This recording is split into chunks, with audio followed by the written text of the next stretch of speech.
Hello, folks. This afternoon we're going to tie a fly called a Catchpenny Leech. That I tie this fly was suggested to me by my friend Mike, who for many years was the proprietor of Bob Mitchell's Fly Shop when it was in Lake Elmo, Minnesota, and he sold the fly there. The idea that there was such a fly was suggested to me by my friend Andy, and then I subsequently learned that a fellow named Bob Nasby, who probably has more to do with the development of modern fly lines and modern fly rods than you might ever imagine, tied a very similar fly many years ago that he tied with a wild turkey marabou feather, and he called it appropriately enough the whiskey fly. This fly is gussied up just a bit with a bead head of some sort.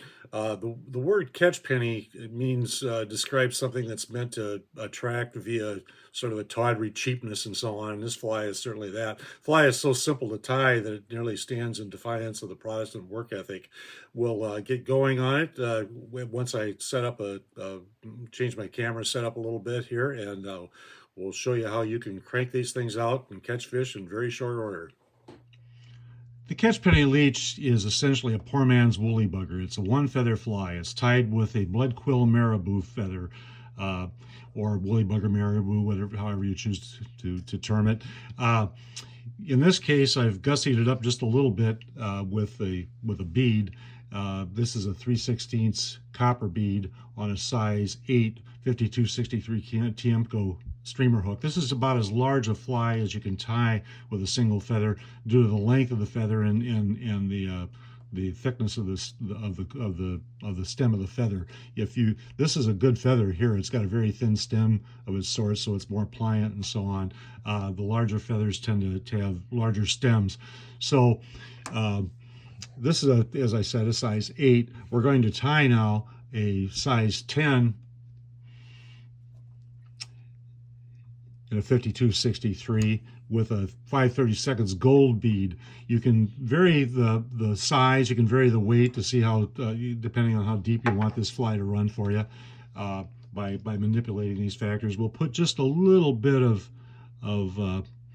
super glue on the stem of the hook to help lock the non-lead in place. The non-lead is a nice feature because it helps jam that bead tight to the eye of the hook, and just sturdies up the fly.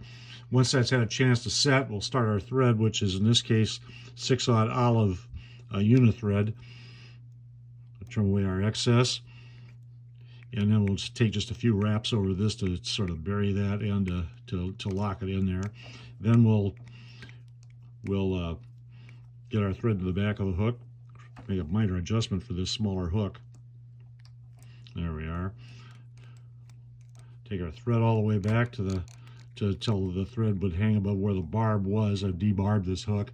Then we simply take our feather and measure it out by proportion so that the tail is approximately the full shake length or just a little beyond. Take that measurement, drift it back here. Take a pinch wrap, tie it down firmly with a couple of wraps. Then we'll take our thread forward all the way to the front, and we'll twist this a time or two to form kind of a loose chenille. And then we'll wind that, and we can maybe get another twist or two in here.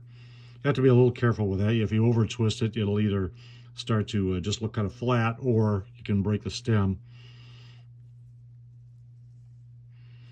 Continue forward. You can see how that stem is already getting kind of thick, but by the same token, we're kind of at our, now we can get one more wrap here. So our last wrap. We'll get our thread thrown up over that to lock it in. We'll trim the stem out of there. You'll see that we've got a little bit of the stem still showing. We'll cover that with some more wraps and again sturdy this thing up just a little bit. It's not a bad idea to use head cement on this fly to help with that too. So then we'll get our whip finish in here.